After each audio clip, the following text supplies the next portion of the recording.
প্রিয় সাংবাদিক ভাইরা, আসসালামু আলাইকুম।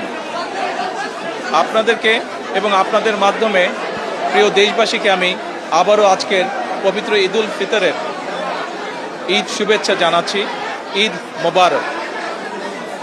বহু বছর পরে আল্লাহ রাব্বুল আলামিনের ইচ্ছায়, বাংলাদেশের মানুষের দোয়ায় আমি এবং আমার পরিবার দেশের মাটিতে দেশের মানুষের সাথে ঈদ পালন করতে সক্ষম হয়েছি। তার জন্য আমি প্রথমেই আল্লাহ রাব্বুল আলামিনের দরবারে শুকরিয়া আদায় করছি। আমি এই দেশের একজন নাগরিক হিসাবে আল্লাহ রাব্বুল আলামিনের কাছে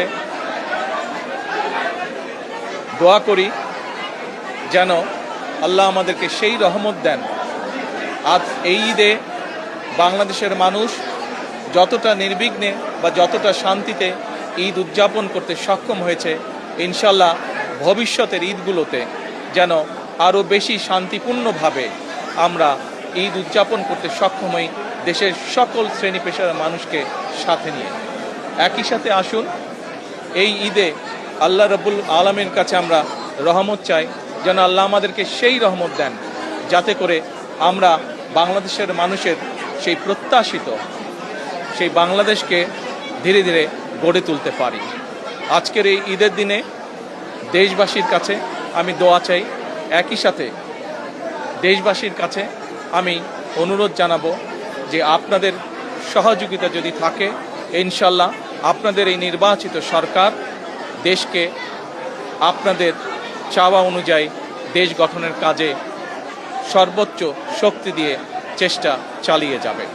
সকলকে আমি আবারও ঈদের শুভেচ্ছা জানাই। সকলে, দেশের সকল মানুষ, দল মত নির্বিশেষে সকল মানুষ ইনশাল্লাহ ভালো থাকবেন, সুস্থ থাকবেন। আজকের এই দিনে আমরা আবারও গভীর শ্রদ্ধার সঙ্গে স্মরণ করছি 1971 সালে যারা জীবন বাজি রেখে এই দেশকে স্বাধীন করেছিলেন, সেই শহীদ, সেই হতাহত মুক্তিযোদ্ধাদেরকে আমি একই সাথে স্মরণ করতে চাই 2024 সালের ছাত্র জনতার গণ আন্দোলনের মাধ্যমে এই দেশকে স্বৈরাচার মুক্ত করতে গিয়ে যারা শহীদ হয়েছেন, যারা হতাহত হয়েছেন, সেই সকল গণতন্ত্রের যোদ্ধাদেরকে, সেই সকল গণতন্ত্রে শহীদ হওয়া মানুষগুলোকে, তাদের সকলের আত্মার মাগফিরাত কামনা করছি।